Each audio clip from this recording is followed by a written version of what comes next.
Welcome to the XY Advisor podcast, where it's our goal to help you become the best financial advisor possible and drive the positive evolution of financial advice.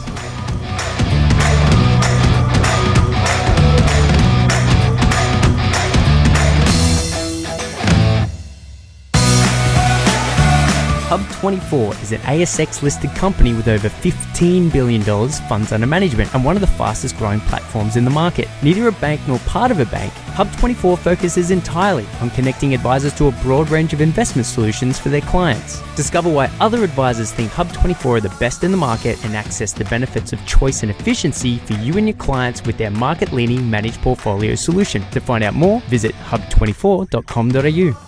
Hey everyone, Clayton here from XY Advisor. Kind of an interesting topic we've got here today. As all advisors know, superannuation is an interesting topic in that most people don't retire enough. But as you know, the statistics show, women typically retire with half of what men do, and there's been a bunch of suggested solutions for this, but today we get to talk about super rewards with Pascale. And I was introduced to you via Chris Bates, very respected advisor, as he's a mate of mine, but he also likes to think outside the box. And then I had a chance to sort of sit down, meet with you, go over what the product does. And as someone who has a little bit of experience in finance and solving problems or potentially solving problems, I should put it, financial problems with product, what you have come up with is kind of unique. So thanks heaps for coming in. Thanks for having me. Yeah. So, when you're not all over the TV and talking to government committees, you're also a bit of a founder.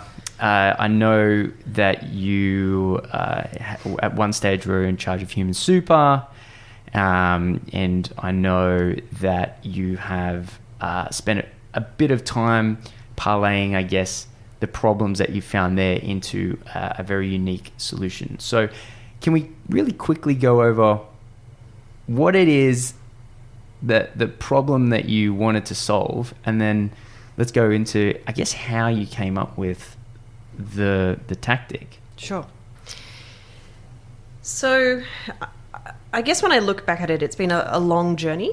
So my background is in financial services marketing and PR, working for JP Morgan, BT Financial Group, and so on. So I had 20 plus years, right, working in the big end of town, blue chip companies. So I'm very familiar with how to build a brand and build a product and bring it to market.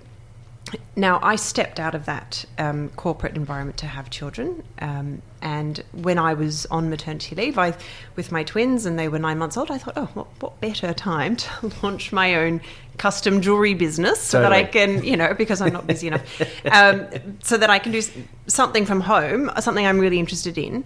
And that journey really schooled me in startup and tech and e-commerce and digital and so on. Along the way, there was another child. So, and again, I found myself with another, period outside the workforce.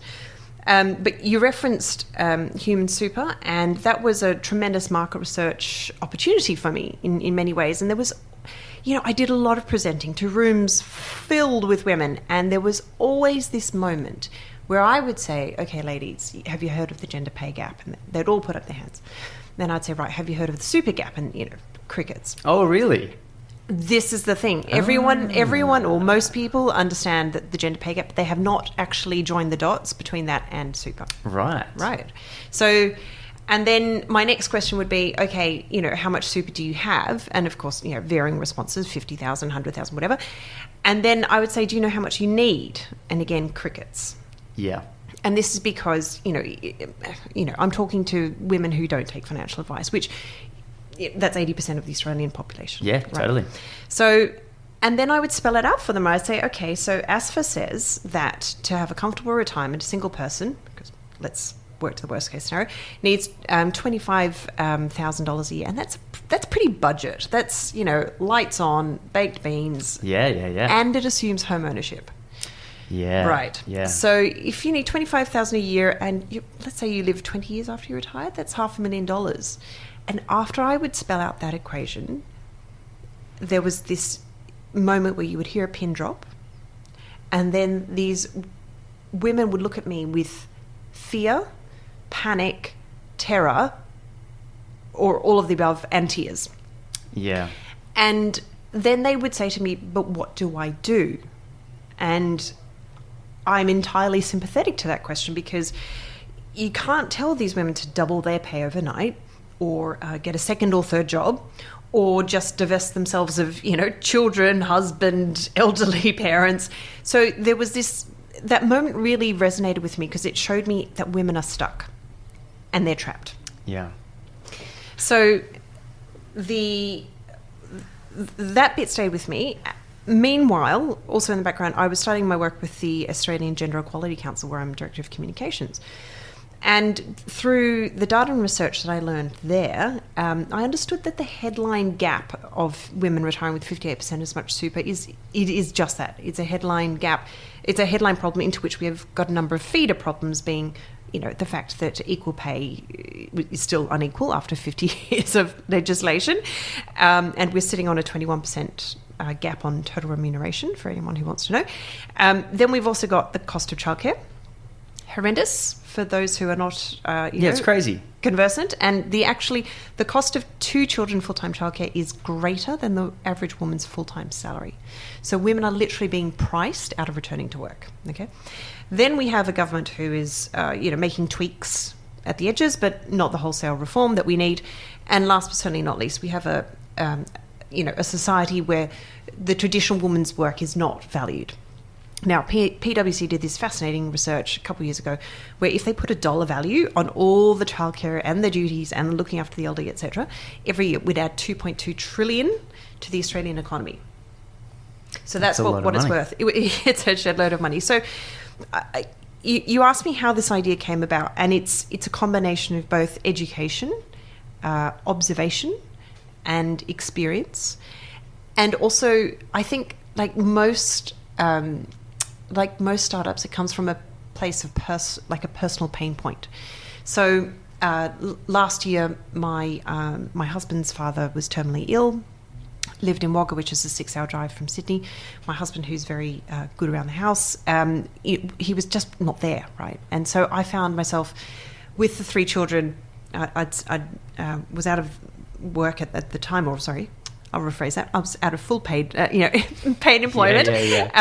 And I just, because of the load of caring with what was going on with my husband's situation, I found myself, I was on the phone or supporting family members, etc., doing stuff, what have you, between 2 and 3 hours a day, in addition to all the things with our 3 children. The littlest one was only 2 at this stage. And it got to the point where I thought, I couldn't actually be working full time, because all this caring and all this responsibility is just soaking up all of my time. Now, I was pretty cranky about life because it was obviously depressing and relentless and so on. And I was doing all this work which was unpaid and not fulfilling in any way, shape or form. Meanwhile, I'd started using an investment app where it had a rewards program attached to it.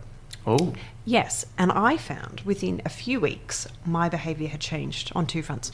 Firstly, I kept coming back to the app to shop. Was it Acorns? I'm not going to say who it was. But secondly, my behaviour had changed in that my mental outlook was so much better. Yeah. Because you're finally in control, and you master your own destiny, that kind of stuff. Right. Yeah. And now my time spent buying the school shoes, doing the groceries, everything else, it was now being monetized. Yeah. And it was literally like a light bulb went off in my head, and I thought, wow, given all the work that I'm doing with the council and all my previous experience of watching women, panic when they find out they're on a hiding to nothing with their super, why don't we do this for women and for super? And that was the genesis of Super Awards. Yeah. So I remember hearing a quote maybe 5 years ago, and it was something along the lines of entrepreneurs will solve the world's problems. And what I just really respect about what you've done, and I'd like to go into it, is you're looking at a problem, and it's like, as you mentioned, a top-down approach doesn't necessarily work. You know, there's just, I mean, there's so much stagnant behavior in culture, and it can take hundreds and hundreds and hundreds of years for all kind of change, right? So it's not a unique problem to come up against. It is to see sort of rapid change is very difficult in society. So that's why entrepreneurs can work in the gaps and are pretty agile and can kind of achieve results where government can't. Yeah. And so you've come along and you said, okay, so and this is my interpretation. So Sure. So how I look at it and how I've sort of spoken to other advisors about it is, in the event that someone purchases an item from a shop, you currently have the option to use a Flybuys card or a frequent flyer points card or whatever, and that then gets you points in an ecosystem where you can purchase stuff, right? Yes. Super strangely enough, there, and this is anecdotal, but I'm sure other advisors would back me up here. Whenever I meet someone that's in dire straits financially, I can almost, with 100% accuracy, predict that they will have a lot of frequent flyer points. Really? Yeah, there's a huge correlation. Absolutely, between poor spending habits, because people respond to these promos. Yeah, it's the motivating behavior works.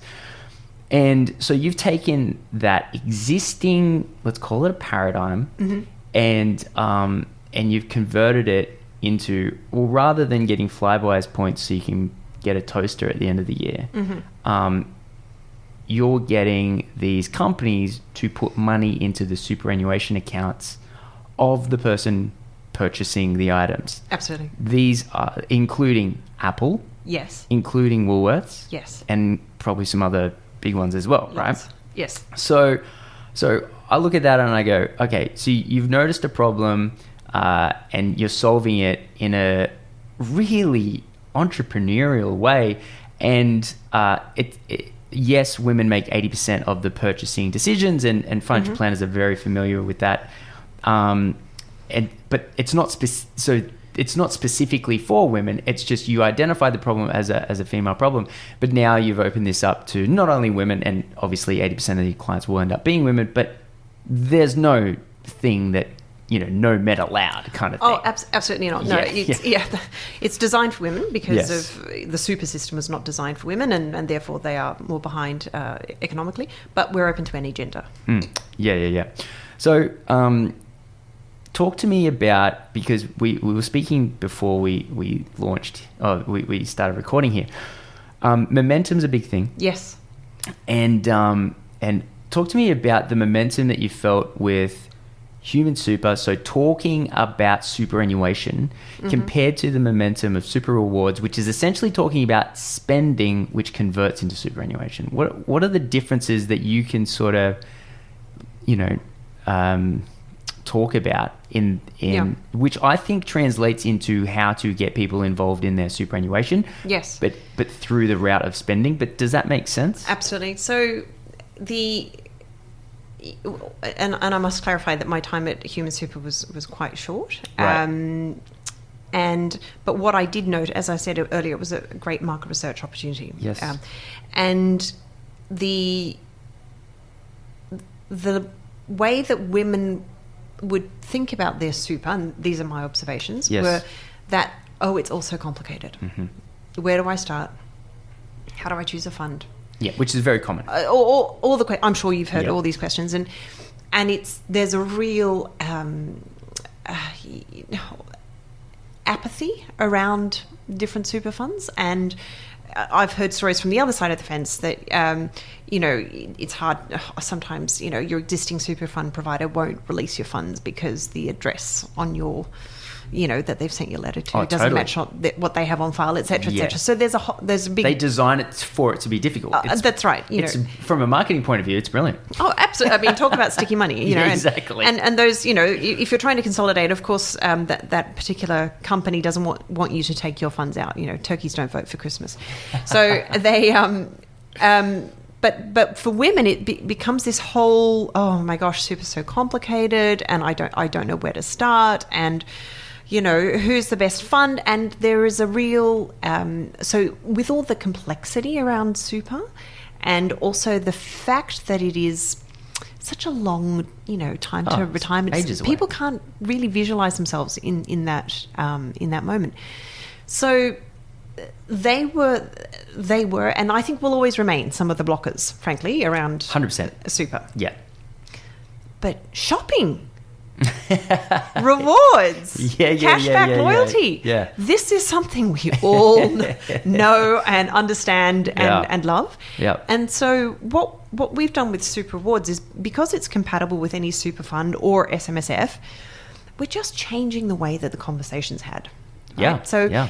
The whole, and I think it's fair to say that the whole government and even industry message of women need to be better financially educated so that they can top up their super, not working. Yeah. Just quietly, everyone, just not working, because we're not seeing any significant change in the super gap. Education does not lead to better results. Essentially, you need to attract, engage, and then you can start playing around with educate. Exactly. Yeah. Exactly. But that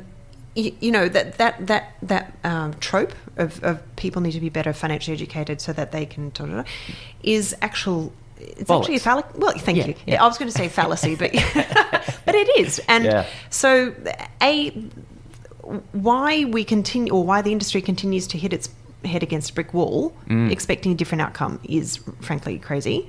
But the second reason it doesn't work is because if we think about the shape of the female population in Australia, so there's 6.7 million women aged 18 to 64, and so they could all be in the workforce.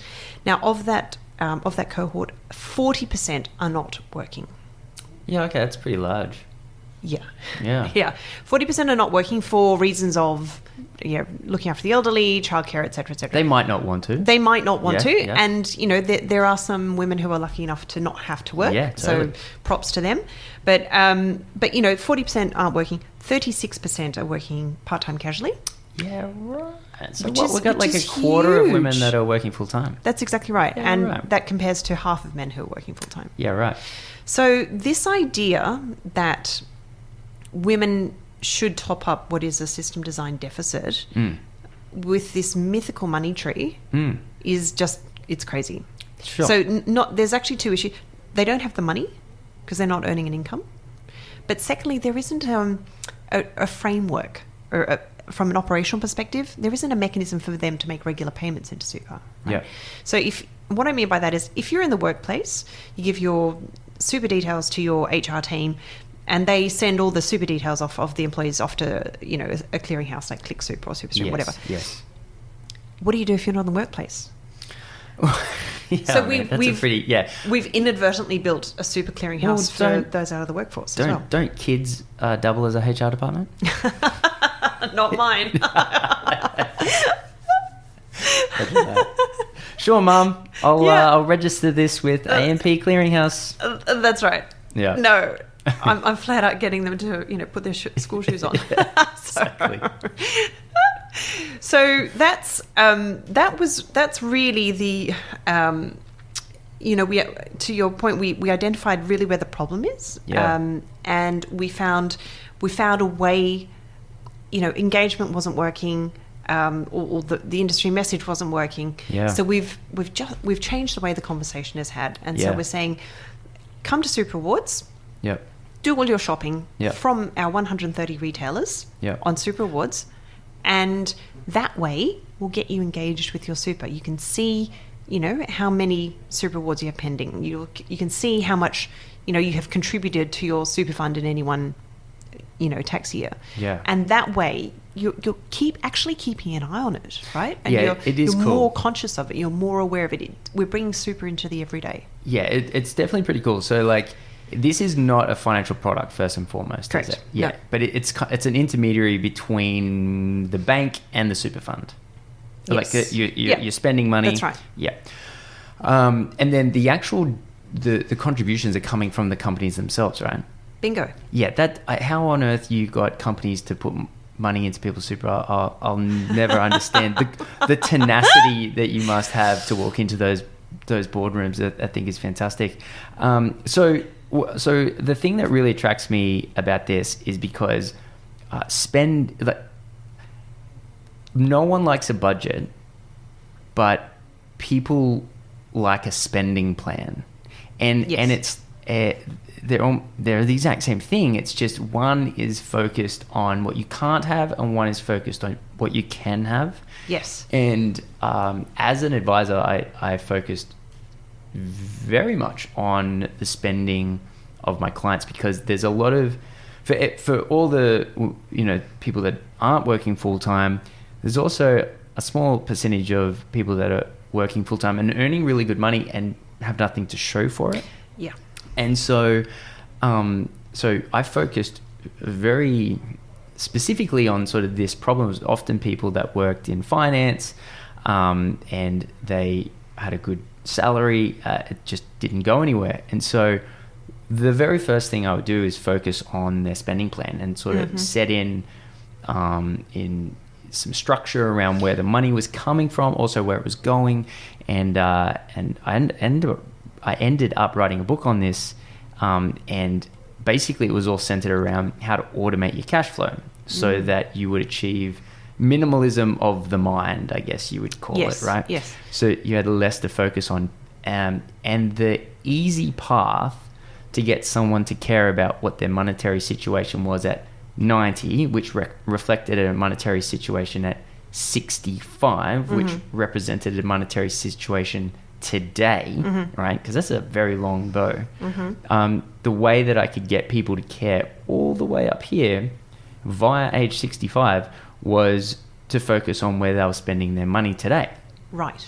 Okay. And that's where there was a strong connection to, okay, so you've got X amount of dollars coming into your bank account. What we're going to do is we're going to reduce that by Y amount of dollars. That's going to become salary sacrifice, and differentiation in taxation rates means that you're saving 20 or 30% in tax. So you don't even though you're putting that money into super, you're not actually losing it from your bank account. And there was that moment of getting someone to care about this huge trajectory of their life came down to how much I was spending on, let's say, eating out that week. And so why I appreciate what you've done, even just as like a strategy, because it's focusing on it. I think personal finance in general, and we sort of alluded to this earlier in regards to education not solving the problems that we say it solves, is because we look at money rationally, and we go, okay, we're going to solve this with education, but money is far more emotional than it is rational. Absolutely. And so spending just happens to be because the time distance to money leaving your wallet and money coming into your wallet is so short that the emotional engagement that we have with our money is much more stronger the closer in time that we get to spend it. And so any strategy which centers on leveraging behavior that we implicitly do, in which case spending, so any strategy that we can link to spending, I think from a financial planning point of view makes just so much sense, because you're not trying to push a square into a round hole, right? No. You're just leveraging exactly the psychology that people are already acting out and already have familiar patterns. So by telling your clients, right, so how do you do your weekly shopping? Okay, well, rather than doing that, can this Qantas frequent flyer business, start spending your money here. That's right. Then more money ends up in your bank account over here. Hello. Absolutely. And it makes so much sense just saying it out loud. That's right.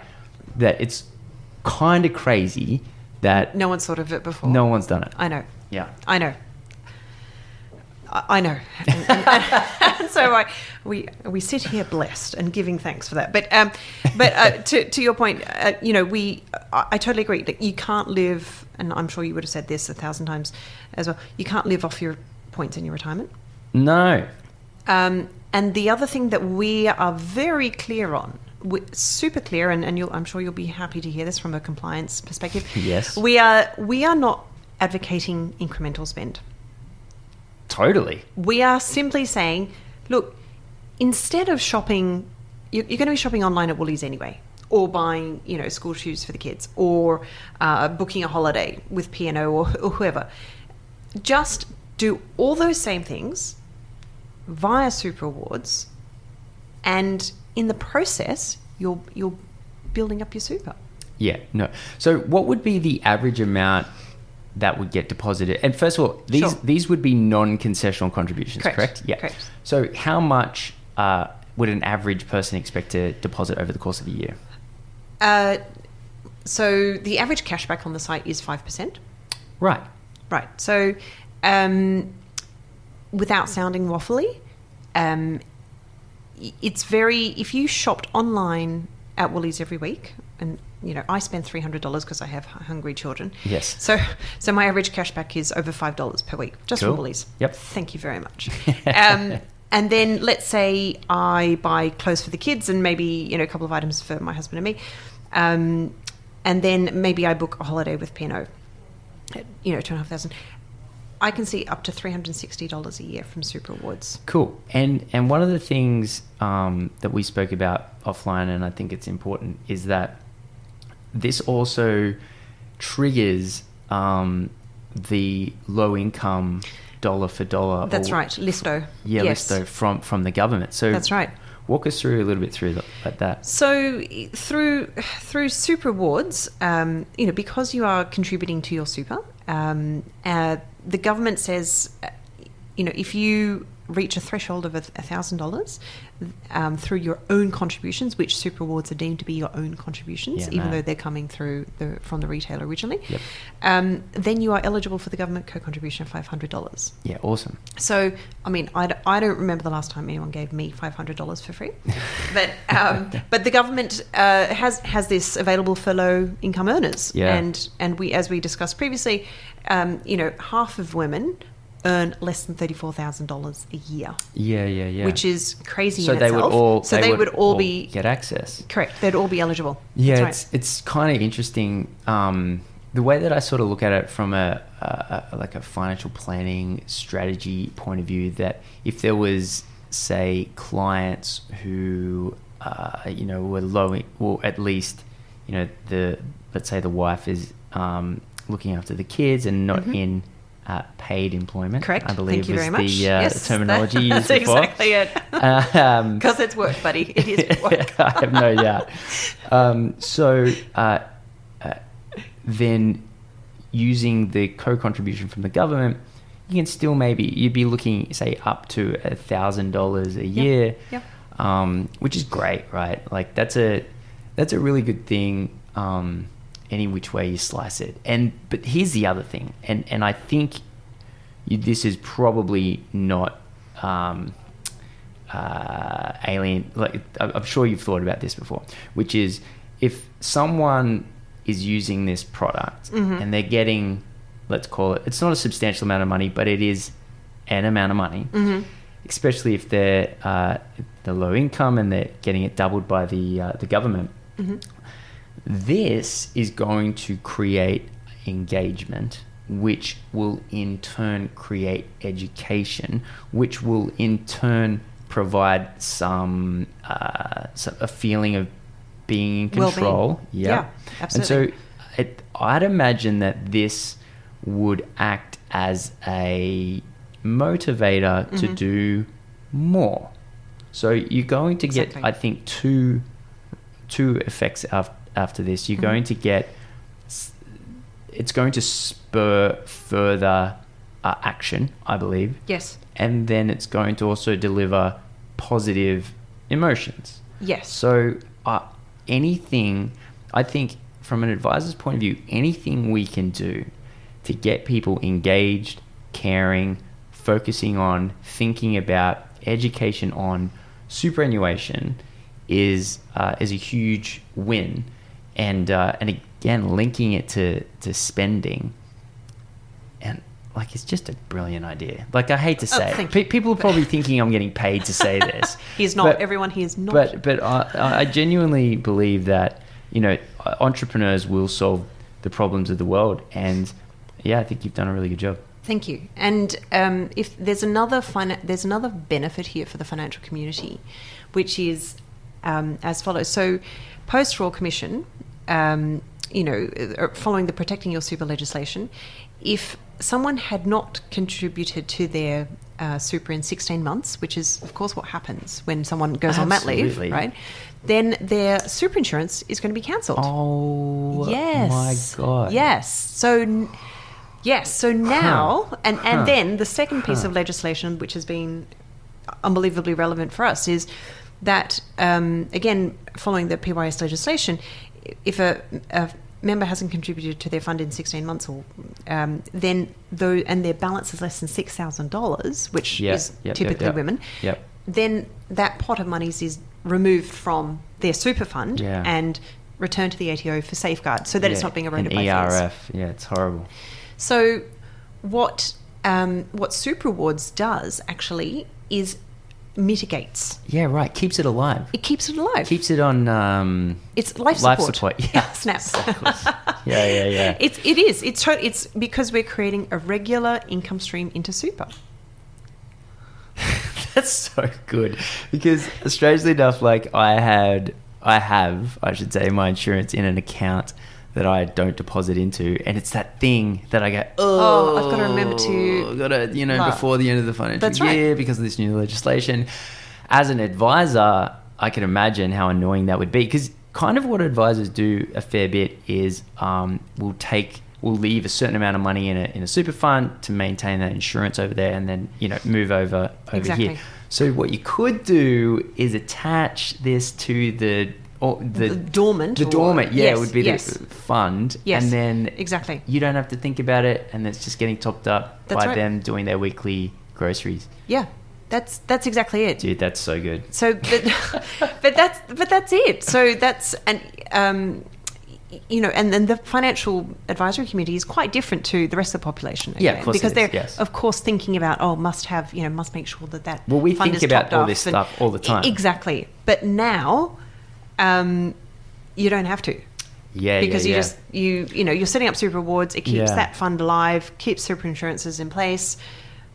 Yeah. That's it. Done. That's I hadn't even thought about that, but that is absolutely a real life case study of why that would be helpful to an advisor.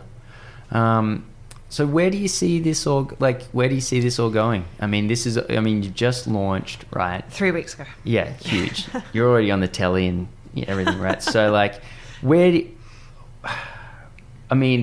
feel like it's going to be hard to add additional things, because however you came up with this idea to begin with, I think it's going to be very hard to replicate, to do another one, you know what I mean? Yeah. Like, I think this is a really good idea. I'll take my hat off to you if you can keep them coming out. But I mean, is the goal now from a business point of view to tackle this, to nail this? Are you going to take it overseas? Like, are you going to take it to the US? I mean, ultimately, you're not going to be able to, put IP around an idea. Sure. But you can certainly, if you're the one executing and succeeding at this, it's going to be hard to come after you. So that's right. What's the future? What does the future hold? And I mean, with full reality that you're 3 weeks into launch, so. So lofty ambitions, I think is the summary there. But let's think about it from a geography perspective. So firstly, Emily, my co-founder, and I, Emily, you've met Emily. Yes. Our goal is fundamentally in Australia to help as many women as possible. Cool. close their gender super gap. Cool. Why are she and I both driven by this? Well, we both have 2 daughters, and I also have a son, for whom we don't see change unless we make it, right? So we see this, really at a personal level, and we want the future for our children to be a better one, a more gender equal one. So we are trying to obviously talk to as many people, as many groups, as many organisations, as many sectors of the financial community and also non-financial community about super awards, so that we can just make a difference to as many women as possible, full stop. Now, unfortunately or fortunately, whichever way you look at it, there is a global gender pension gap. Oh, yeah. God. And the... Australia's probably better than the rest of it, especially after government benefits. Exactly. Yeah. Exactly. It is better than the rest of it. We are... I've already had friends contact me from New Zealand and Singapore going, can you please roll this out here because we need it? Yeah. And both, as it happens, both those countries have very similar models to ourselves. So watch this space. But next week, we're off to New York because... Go on. Yes.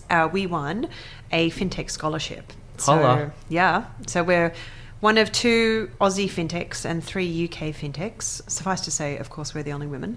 But anyway, and so we're off to New York on Saturday week for a week-long immersion program. Cool. To start, and we've got meetings set up with various financial houses, huge brands like eBay and so on, about how Imagine that. Well, just Imagine you could get Amazon and eBay. That would be crazy. eBay Australia is about to come onto the platform here. Are you serious? I am serious. That's so good. We're days away. Yes. Wow. Yes, and their support has been tremendous. How are you walking into these rooms and being like, oh, you know how your shareholders want to keep as much money as possible? That's right. How do I give it to the retirement funds of my clients? Look, I'm just an upstart startup, right? Yeah. But I think, increasingly, brands recognize that they need to stand for something. Sure. Yeah. Cool. But they're also, and they also, from an economic perspective, understand that it's the women who keep their cash registers ringing. Yeah. And making the household spending. Yeah, actually, it makes kind of sense, right? So because from their point of view, if they can attract more customers because women get superannuation, that's just cost of acquisition for them. Totally. Yeah, okay, that makes sense. So they've got this really nice message about being able to stand up and say, hey, women, we see you. Yeah. We are standing up for you today, tomorrow, and into retirement. Cool, yeah. But there's also an economic advantage here in that we've, let's say there's company A and company B in a particular sector, who are the leaders. We are only partnering with company A. Stop it. So Coles is out. Sorry, Coles. Your words, not mine. But that's how we've positioned it. Yeah, exclusivity is hugely valuable. One of the reasons why our XY, we're 5 years in, is our 95% of our revenue comes from advertising, and a large part of that is attached to our event tours. And we do the same thing, right? So each event tour, we hold a spot exclusively for whatever vertical you're in. Yes. So it makes sense. Yes.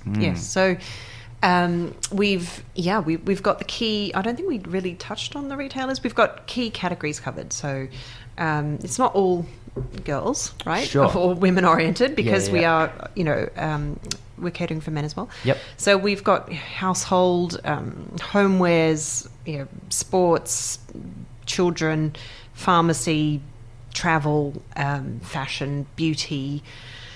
We've even given shoes their own category now because we've got so many shoe retailers on there. Electronics, and some awesome brands. And I really do want to give a shout out to the brands because they have come to the party, to your point, in a way we would not have expected. Yeah. So Woolies, I know they had a bad week last week, dear Woolies, but they've really delivered over and above what we thought they would. The good guys, Microsoft, Apple, Freedom, Best and Less, Clark's, the iconic Country Road, Booktopia, Pet Barn. So all your Christmas shopping, for the first time, you are going to be able to earn super while doing your Christmas shopping.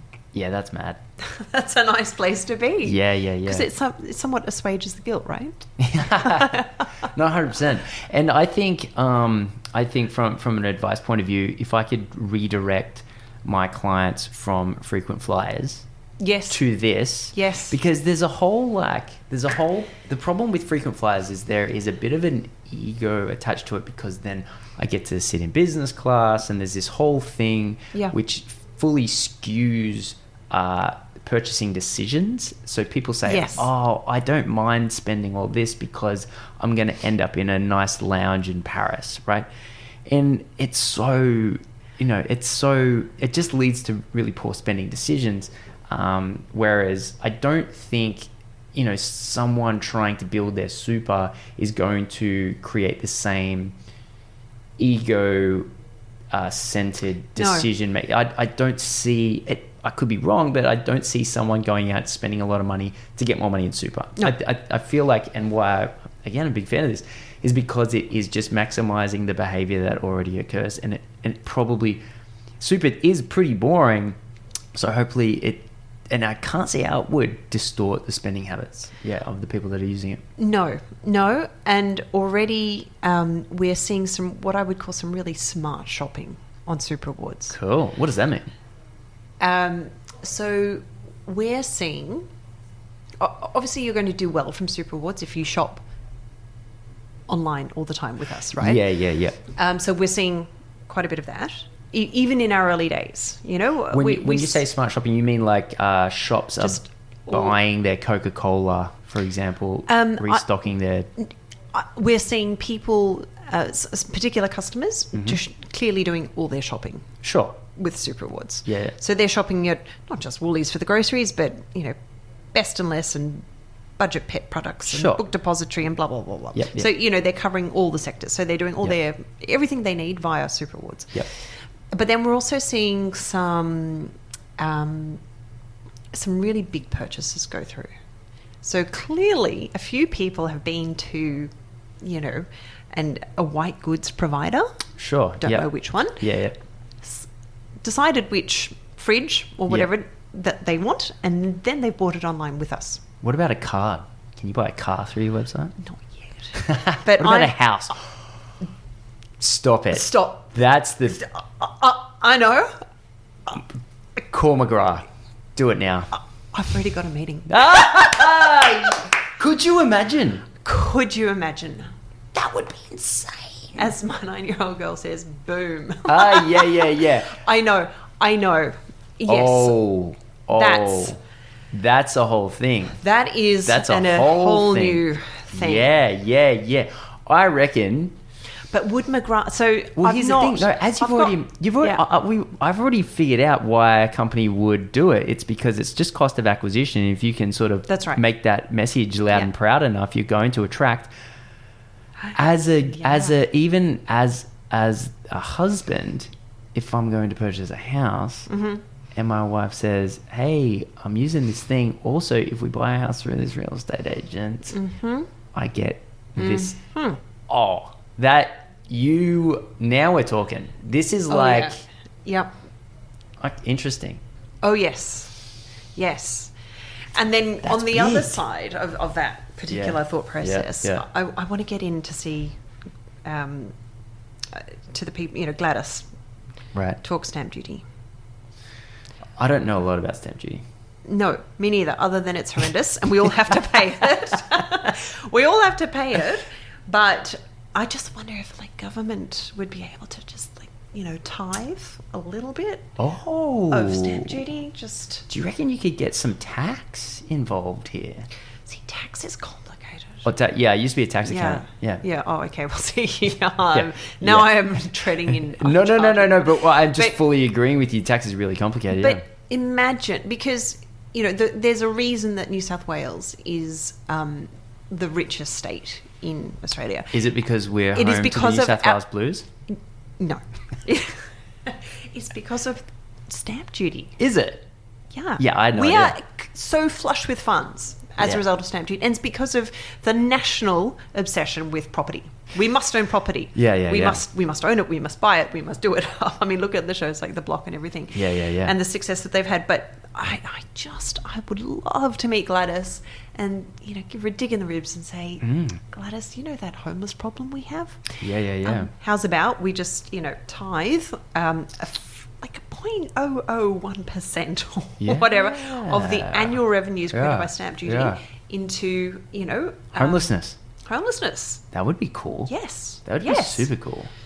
Because there's a lot of these, because obviously, and we've spoken about this before, XY and Super Rewards we're both for-profit businesses, but we're very much with purpose. With purpose, right? So, so if you guys were doing sort of tackling homelessness with stamp duty, that would just be an advocacy thing that you would be doing. Yes. I mean, it's hard to argue with. Yeah. Homelessness seems to be, for some reason, it's like the way that I look at it is it's like a mental health issue. Like I walk past and I see that these people are suffering. Yes. But clearly they can't be entirely mentally in a good place. No. And so I kind of look at it and go, if they could afford some good counselling, they'd probably get their life together, maybe get off the drugs. Yeah, but and this is, and here we're coming full circle. The people that you're observing on the street tend to be male. Yeah, definitely. With mental health problems. Yeah. So the fastest growing segment of homeless people in Australia is actually the 55-year-old woman. Yeah, I have heard this, yeah. And they're called the invisible homeless. Yeah. Because you don't see them on the street. And I haven't seen it, yeah. So because of the flaws in the super system, and because, there is, if we think about, 25 years ago, right, when super was, or a bit more, when super was implemented, a lot of women were in the workforce or had stepped out of the workforce to have children, stayed at home, looked after the kids, Now, in their early 50s, there's a marital breakdown. Yeah. And he gets the super. And so, maybe she gets the house, or maybe it's been a particularly acrimonious separation and she doesn't get much at all. Who knows? But the bottom line is that there, 40% of single women, which translates to roughly 1 in every 6 women, is retiring into poverty. And I, for one, think that in a country as wealthy as ours, where our super industry alone makes $32 billion in fees each year, I think that's disgraceful. Yeah. And so, now I'm off my soapbox. No. So okay, cool. So on top of all the stuff you're doing, with helping people get more into super, yes, you'd also like to say, hey, Gladys, let's maybe tackle some of this homelessness problem as well, which is super cool. Yeah, no. Why not? No, this is what I'm talking about. Entrepreneurs really are the going to solve the world's problems. But anyway, I know you are presenting to, what are you presenting to later today? It's a panel on. It's sounded very important. Yes, it's hosted by the Economic Security for Women organisation, which is an NFP with whom we're working very closely, obviously. And we've got the Diversity Council of Australia there, Carers New South Wales, other bodies, University of Sydney, and various women's groups representatives. Yep. So, and then for the advisors out there that are listening and they're thinking, I would like to offer this because it's not a financial product, as a suggestion to my clients for them to change their spending habits. What's the website? super-rewards.com. Easy. So easy. Thanks for coming in. I really appreciate sort of your time, but also I'm pretty impressed with, solving world problems with unique solutions. So well done. Thanks for having me. Cheers. Thank you.